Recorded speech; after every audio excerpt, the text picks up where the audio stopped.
And now I'm going to talk about confidentiality limits and mandatory reporting. Three legal exceptions to confidentiality. Number one, duty to warn or protect. Number two, child protection reporting. And number three, court order or subpoena. Exception one, duty to warn. If a client makes a credible threat to seriously harm an identifiable person, you have a duty to protect that person. In the threat must be specific. The threat must be specific and credible.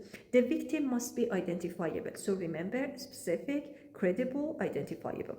I want to hurt someone is not enough. I'm going to kill my neighbor, John Smith, next Tuesday. That triggers duty to warn.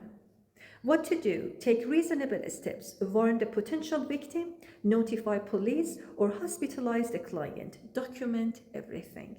Exception 2, child protection. If you suspect a child is at risk of abuse or neglect, you must report to Child Protective Services. Suspect means reasonable grounds or believe you don't need proof. Exception 3, court order. A judge orders you to release records. You must comply, but first, notify the client, consult an attorney, and release only the minimum necessary information.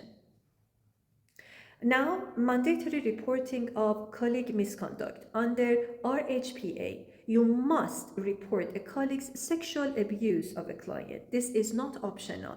Failure to report is itself professional misconduct. What counts as sexual abuse? Sexual intercourse, touching, or even sexual remarks. The prohibition includes a defined period after therapy ends. Currently, any relationship within 1 year of termination is presumed to be sexual abuse. A former client, for example, tells you their previous therapist started a sexual relationship 3 months after therapy ended. What do? You must report to the college immediately, even if the client asks you not to. But note that for other types of colleague misconduct, like falsifying records or clinical incompetence, your first step is to speak to the colleague directly. Encourage them to self-report.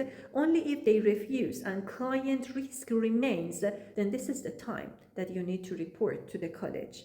Client says, I have thoughts of suicide, but no plan or intent. What do?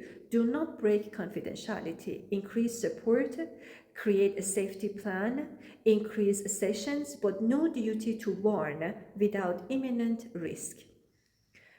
Another scenario is that, for example, a client discloses they are abusing their child. You must report a Child Protective Services. Confidentiality does not apply here. In another scenario, a client asks you not to tell anyone about their past crime that already has a conviction. You maintain confidentiality. Past crimes that are resolved do not trigger duty to warn. And what is the recap? 3 exceptions: duty to warn, imminent threat to identifiable person, child protection, suspected abuse, court order, mandatory reporting of colleague sexual abuse is required. For other colleagues' misconduct, speak to them first and document every disclosure decision you make.